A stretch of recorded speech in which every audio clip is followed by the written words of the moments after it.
Le président de la République s'inquiète des grèves à l'EDF. Il rappelle à Paris le ministre de l'Industrie. Les radicaux de gauche en congrès à La Rochelle, Robert Fabre réaffirme l'appartenance de son mouvement à la gauche. Le prix Nobel de la paix officiellement remis aujourd'hui au mouvement Amnesty International. Rugby, Jacques Fouroux ne jouera plus en équipe de France. Il l'a annoncé après le match gagné contre la Roumanie.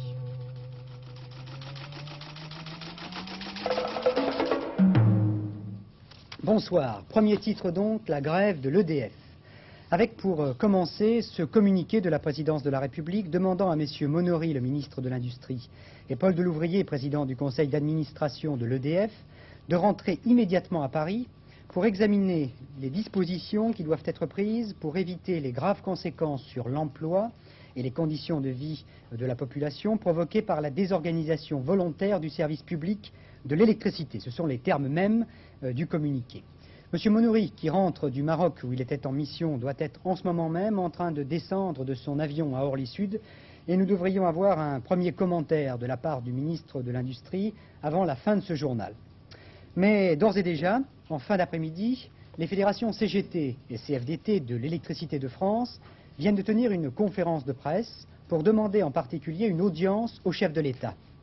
Les deux fédérations CGT et CFDT considèrent qu'en sa qualité de gardien de la Constitution française, le président de la République se doit de faire respecter la loi.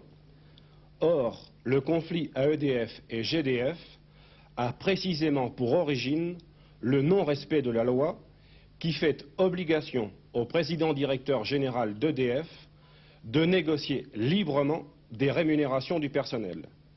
Les fédérations CGT et CFDT d'EDF et GDF se déclarent prêtes à tout moment et dès à présent à exposer à Monsieur le Président de la République l'ensemble des éléments qui font l'objet du conflit. À cet effet, elles se sont adressées dès ce soir au chef de l'État. Elles veulent croire que dans une circonstance aussi grave, elles seront cette fois-ci entendues. Il y a aussi, vous le savez, ce week-end, une grève de la part des cheminots. Dans l'ensemble, selon la direction, 40% du trafic a été assuré aujourd'hui. 96 trains sur 243 ont circulé par exemple sur les réseaux grandes lignes de la banlieue, sur les réseaux grandes lignes, pardon. Et sur la ligne de la banlieue parisienne, la fréquence des trains a varié de 30 à 40 à 70% plutôt dans l'Est. Philippe Gassot est allé faire un tour ce matin dans les gares parisiennes pour enregistrer la réaction de certains voyageurs. J'attends que le panneau soit affiché, que la voie soit affichée, puisqu'on attend, on est tous là. Vous voyez, tout le monde est là pour ça, pour attendre, pour pouvoir rentrer chez soi. Je suis obligé d'attendre 1h25 un train, puisque je termine à 11h. J'ai pas de train avant 12h15. Mais vous comprenez les personnes qui font grève ou pas? Ah, je comprends, oui, je conçois qu'elles font grève. Mais enfin, ça nous embête beaucoup quand même.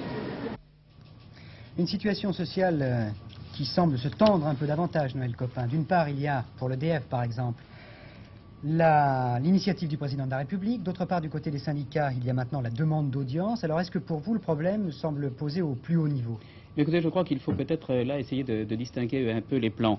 Effectivement, le président de la République, en intervenant lui-même aujourd'hui, a donné à cette affaire une certaine solennité. Mais si vous voulez, au moment même où il donne l'impression de s'en emparer, en fait, il la remet entre les mains de son gouvernement. Il demande à son gouvernement d'agir. En agissant de la sorte, il a voulu, je crois surtout, frapper l'opinion publique. Et il serait trop tôt, je pense, c'est sans doute inexact de parler pour l'instant d'une épreuve de force. Il s'agirait plutôt d'une sorte d'épreuve psychologique dont l'opinion publique serait le témoin et l'arbitre. Alors, du côté des syndicats, on a l'impression qu'ils ont saisi un peu la balle au bond, et puisque le président de la République donnait une certaine solennité à cette affaire, ils ont voulu, et si je puis m'exprimer ainsi de façon un peu familière, en rajouter et ajouter un peu à cette espèce de dramatisation, s'adressant directement au président de la République, et peut-être y a-t-il aussi une petite arrière-pensée politique.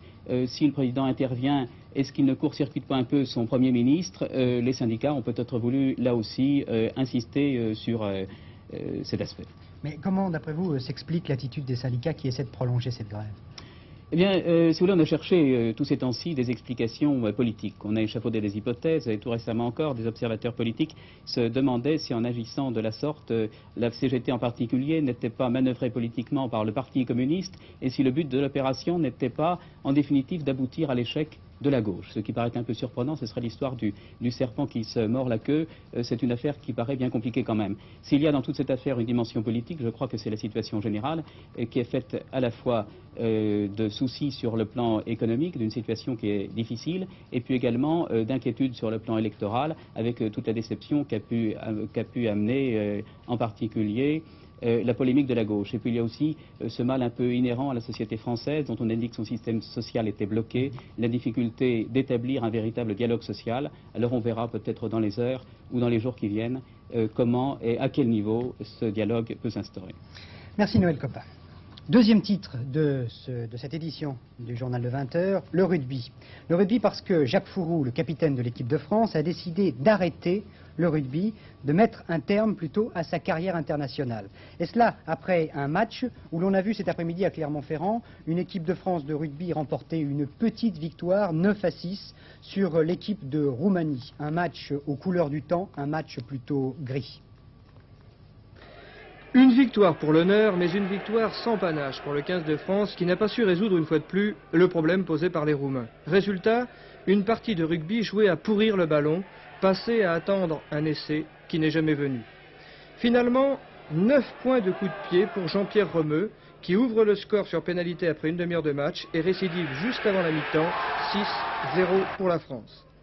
À la reprise, les petits de Roger Coudert sont à 2 doigts de marquer un essai sur cette balle qui va être contrée dans quelques instants par Belasca, le nouveau venu. Voilà, c'est fait. On croit alors à l'essai français, mais finalement, Neves, le 3 carrel, va échouer, vous allez le voir, à 1 mètre de la ligne.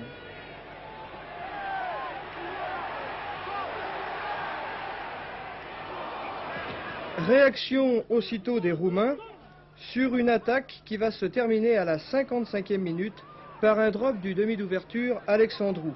Et 4 minutes plus tard, Bukos, l'arrière roumain, sur pénalité, va égaliser pour la Roumanie. Les deux équipes seront à égalité 6-6.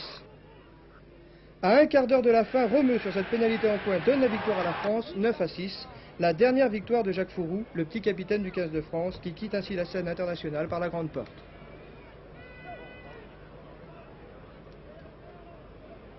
Avec ou sans Fouroux, l'important c'est de rester unis comme nous l'avons été par le passé et de continuer une bien belle aventure malgré tout ce qui peut être dit ou écrit sur cette équipe, car c'est presque infamant d'appartenir à cette équipe si on se réfère à certains écrits, à certaines paroles prononcées à notre égard. Et puis encore en sport, en ski ce matin, c'est le Suédois Ingemar Stenmark qui a remporté le slalom géant du critérium de la première neige comptant pour la Coupe du Monde à Val d'Isère. Et c'est la Française Perrine Pellen qui a gagné le slalom spécial de Tchervinia. Demain, à Val d'Isère, se court la descente. En football, il y avait déjà cet après-midi des matchs comptant pour la 20e journée du championnat de France de première division. Voici les résultats. Le leader, Nice, a été battu à Metz 2-0. Saint-Étienne a gagné 2-0 à Reims et 3-1 devant Rouen. Sochaux-Valenciennes se déroule en ce moment. Il y a 4 matchs ce soir, vous les voyez. Et 2 matchs demain, Paris Saint-Germain-Strasbourg et Nîmes-Nantes. La bougie entourée de fils barbelés à l'honneur aujourd'hui. Cette bougie, c'est l'emblème d'Amnesty International, l'organisation qui défend à travers le monde ceux qui sont en prison pour leurs idées. Amnesty International qui a reçu aujourd'hui à Oslo le prix Nobel de la paix 1977. La cérémonie s'est déroulée avec le faste habituel devant la famille royale suédoise et quelques 800 invités de marque. Selon la tradition, le roi de Suède a adressé quelques mots confidentiels à chacun des prix, à chacun des 10 lauréats du Nobel 77, du représentant d'Amnesty International aux 2 Irlandaises du mouvement des femmes pour la paix, en passant par le professeur Guillemin, l'un des prix Nobel de médecine 77. Recevoir le prix Nobel, c'est recevoir d'abord une somme d'argent, mais c'est surtout aussi voir reconnaître au niveau international le travail de plusieurs années et souvent de toute une vie. Loin d'Oslo, par exemple, le créateur d'Amnesty International, Peter Benenson, qui n'a pas voulu se mettre en avant, se voit récompensé lui aussi. Claude Guénière, notre correspondant à Londres, l'a rencontré dans sa ferme.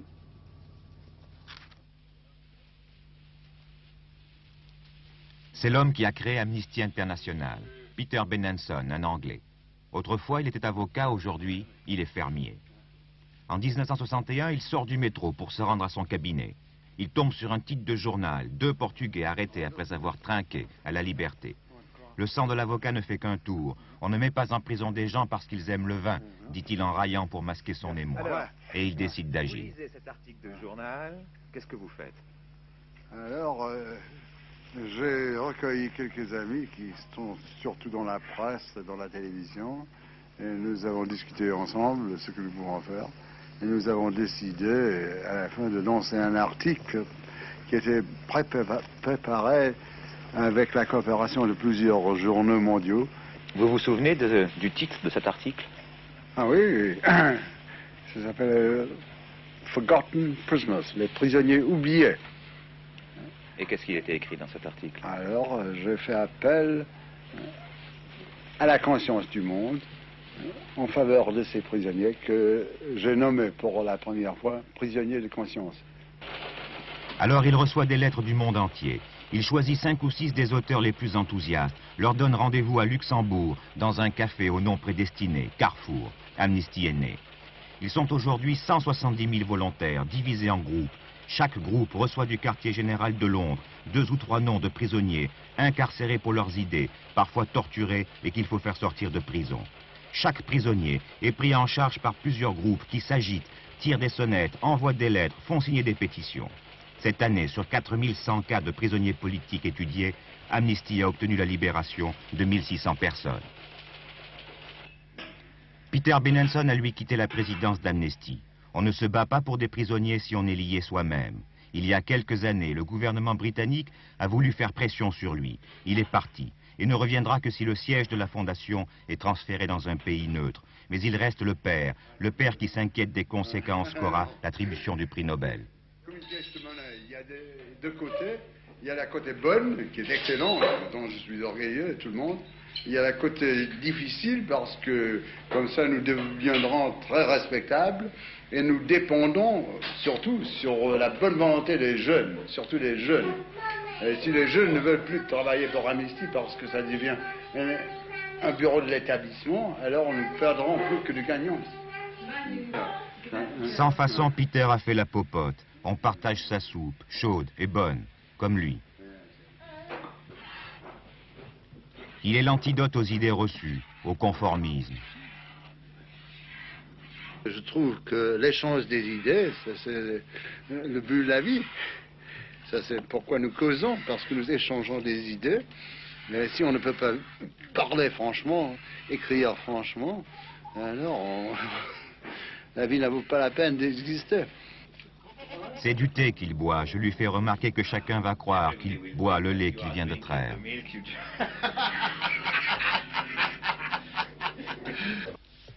Ce soir-là, Peter Benenson avait réuni chez lui quelques fermiers. On menace de fermer l'école du village. Il veut se battre. Le courrier est irrégulier. Il veut savoir pourquoi. Le responsable des postes est là. Systématiquement ce besoin de se battre pour la justice ou pour que les choses marchent ou pour que... Qu'est-ce qui vous pousse? C'est pour la libre échange des idées. Alors si les postes ne marchent pas, personne ne peut pas échanger des idées. Nous souffrons dans cet âge de technologie d'un système de postes qui est nettement pire que dans le 19e siècle. Je suis contre la censure par l'administration des postes. Vous avez été invité à Oslo pour, à l'occasion de la remise de ce prix Nobel et vous n'y allez pas, pourquoi? Je trouve que l'attribution du prix Nobel, c'est à l'organisation. C'est pas juste qu'un homme comme moi doit le recevoir. Alors, j'ai reçu une médaille d'or dans la vie en Allemagne, et j'ai trouvé que c'est la dernière occasion que j'accepte des prix. Lui continue de répondre à des centaines de lettres. Hier, il a fondé en Suisse une association pour la défense des écrivains. Non loin de lui, la chandelle entourée de barbelés, symbole d'Amnesty International. Elle est aussi la flamme qui anime le cœur de Peter Benenson. Des milliers de prisonniers lui doivent la liberté, les autres l'espoir. Portrait de Peter Benenson, donc créateur du mouvement Amnesty International. À l'occasion du 29e anniversaire des droits de l'homme, plusieurs centaines de réfugiés vietnamiens ont manifesté cet après-midi à Paris, de la République à la Bastille, contre le régime de Hanoï. Rendez-vous au Caire mercredi prochain, 14 décembre, pour préparer la conférence de Genève, a expliqué officiellement le président égyptien Sadat cet après-midi, après s'être entretenu avec M. Cyrus Vance. Une façon de valoriser la visite du chef de la diplomatie américaine, une visite qui montre bien que les États-Unis sont entrés maintenant de façon active dans le processus de paix déclenché par la visite du président Sadat en Israël. Du Caire, notre correspondant Pierre Serra. Cyrus Vance va tenter au cours de sa tournée de calmer les appréhensions arabes d'une paix séparée, israélo-égyptienne, et tenter d'amener les Israéliens à faire rapidement quelques concessions de principe au moins, qui conforteraient la position de Sadat et qui engageraient peut-être d'autres Arabes, tels les Jordaniens, à rejoindre dans un premier temps les conversations du Caire. Une certitude encore, la représentation palestinienne semble maintenant devoir être trouvée en dehors de l'OLP. L'OLP est éliminée politiquement. C'est d'ailleurs le sommet du refus, a dit tout à l'heure Sadat, à Tripoli, qui est responsable de cette élimination politique. C'est en tout cas après l'étape de Jérusalem qui a lieu ce soir, surtout après le voyage en Arabie Saoudite, la dernière étape de la tournée, que l'on saura si Cyrus Vance aura réussi à sortir Sadat de l'isolement arabe où il se trouve jusqu'à présent. Et M. Cyrus Vance a quitté l'Égypte dans la soirée. Il est déjà arrivé d'ailleurs en Israël où il va s'entretenir dans les heures qui suivent avec M. Begin. Les concessions que peut faire le gouvernement de Jérusalem seront évidemment au centre des conversations et en particulier les propositions d'éventuel retrait des territoires occupés en 1967. M. Vance jouant aujourd'hui entre le Caire et Jérusalem, là où il est accueilli par M. Dayan, le rôle d'intermédiaire pour mieux préparer cette fameuse conférence du Caire. Retour en France avec la politique, beaucoup de réunions ce week-end, commençant par celle des radicaux de gauche à La Rochelle. Le petit vent de fronde qui semblait souffler hier soir, en particulier au sein des radicaux de gauche, paraît s'être calmé aujourd'hui. En fin de soirée d'ailleurs, M. Robert Fabre a été très précis dans son discours. Les radicaux de gauche sont et resteront à gauche. Il faut que l'on sache que même si la majorité est exiguë, que même si elle ne tient qu'un fil, en aucun cas, nous ne lui apporterons un renfort ou une caution qui nous ferait trahir les engagements que nous prenons ici.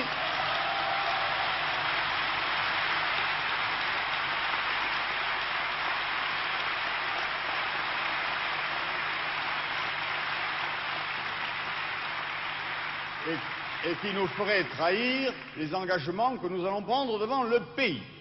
Les choses sont claires maintenant. Le mouvement des radicaux de gauche réaffirme son ancrage à l'union de la gauche et reste fidèle à sa ligne politique. Robert Fabre a ainsi répondu aux vœux de la majorité des congressistes de La Rochelle.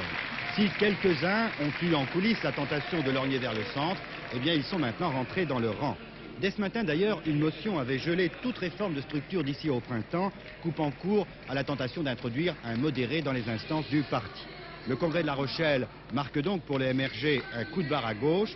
Il aura fait l'unité, les problèmes, les états d'âme qui ont pu transpirer ici et là ne sont plus à l'ordre du jour, à 3 mois des élections et en pleine crise de la gauche. Deuxième réunion du week-end, le comité central du RPR. Huis clos, pas de public, pas de journalistes dans la salle des travaux, mais on sait quand même, Daniel Brem, que tout au long de l'après-midi, près de 400 candidats du RPR aux prochaines élections sont venus se présenter les uns après les autres devant le comité central pour recevoir leur investiture. On sait aussi que Jacques Chirac, dans un discours ce matin, a dit oui à l'unité de la majorité, mais non aux objectifs du gouvernement. Mais Daniel Brem, a-t-il expliqué, Jacques Chirac, le contenu de son entretien avec le chef de l'État mercredi dernier? Eh bien non. Et il est venu nous voir quelques instants pour nous dire que cette visite était privée et qu'il n'en parlerait pas. Mais dans le huis clos du comité central, il y a tout de même fait une allusion en ces termes. Il fallait mettre un terme aux rumeurs qui, à tort ou à raison, démontraient que notre mouvement s'opposait au président de la République. Et l'impact qu'a eu cette visite montre que cette décision, cette rencontre était indispensable. Est-ce que vous pensez que M. Chirac a changé sa stratégie? Eh bien non. En fait, si vous voulez, il a chanté le grand air de la cohésion et de l'unité majoritaire. Mais même s'il a donné des ordres sur un ton sec, il faut faire taire vos rancunes et vos passions personnelles. Ce n'est pas le moment d'avoir des états d'âme et seront exclus tous ceux qui ne respecteront pas à la lettre le pacte majoritaire. En fait, sa tactique n'a pas changé. Apparemment, donc, le président du RPR n'accepte pas les objectifs du gouvernement. Là, c'est un non absolument catégorique. Et sur ce point, il se réclame du pluralisme décidé par le président de la République pour justifier sa position. Et ce n'est pas parce que nous soutenons, a-t-il dit loyalement, M. Barre, qui n'en a plus que pour 3 mois et qui ne peut faire que de la gestion, que nous sommes désalignés. Nous défendrons les propositions du RPR et elles seules, affirme-t-il, car elles sont porteuses d'espoir et il ne faut pas laisser ce terrain à la démagogie des socialistes. Qu'est-ce que vous retenez essentiellement de son discours? Eh bien, c'est le cri d'alarme qu'il a lancé en expliquant que la majorité n'en avait plus que pour 3 mois, qu'elle devait absolument redresser la barre et qu'il fallait que les reports de voix se fassent d'un camp à l'autre. Et il a lancé un avertissement à ceux qui, dans les antichambres, font des manœuvres contre le RPR. M. Chirac a dit il faut qu'ils comprennent une fois pour toutes que la majorité ne peut pas gagner sans le RPR, comme le RPR, lui, ne peut pas gagner sans les voix des autres partenaires de la majorité. Merci Daniel Brel. À retenir encore la réunion à Paris depuis 11 h ce matin du bureau exécutif du Parti socialiste. François Mitterrand commentera cette réunion demain à 11 h. Le rassemblement populaire organisé par le Parti communiste au Bourget, style fête de l'humanité, modèle réduit, avec des variétés, des débats très sérieux et un discours de Georges Marchais demain à 16 h. Enfin, à Paris également, un colloque de la CFDT sur l'information. Trop souvent pour la gauche, dans ce domaine, une protestation remplace une action, a expliqué Edmond Maire. Regardez bien ce journal. Apparemment, il n'a rien d'exceptionnel, The Straits Times, sauf si je vous explique qu'il a été publié ce matin à Singapour et que Georges Leclerc, qui a pris l'avion à midi, me l'a apporté dans la soirée.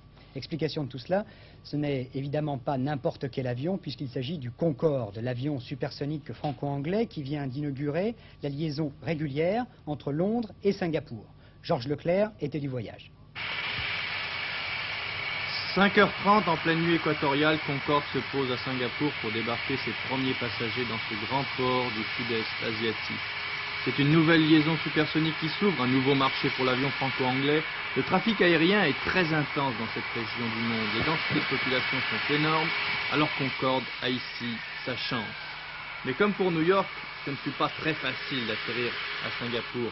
Non à cause de la ville elle-même, mais parce qu'il fallait survoler des pays peu enthousiastes avant d'arriver dans la grande métropole chinoise du Sud.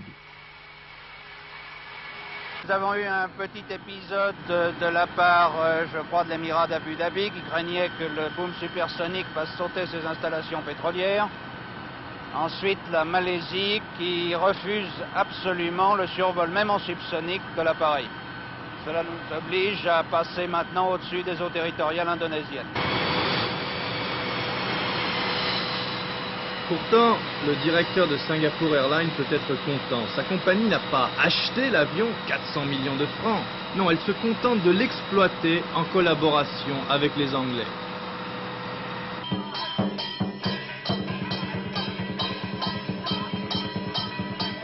La superstition chinoise qui va jusqu'à faire danser devant l'avion des figures traditionnelles avec des lions et des dragons pour éloigner les mauvais esprits ne perd pas son intérêt. Le Chinois est commerçant depuis longtemps.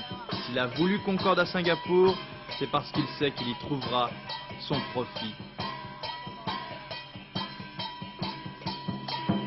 Singapour, il ne faut pas l'oublier, c'est la plaque financière, c'est là qu'ils ont leur argent, c'est la plaque de communication.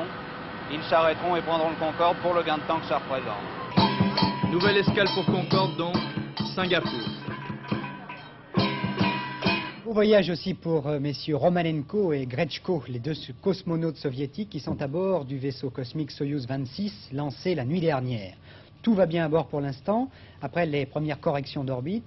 Si tout continue à se passer normalement, si aucun incident technique ne vient gêner les manœuvres, comme ce fut le cas pour le Soyouz 25, obligé de revenir sur Terre un peu en catastrophe, les deux cosmonautes de Soyouz 26 devraient prendre place à bord du laboratoire spatial Salyut 6 au cours de ce week-end.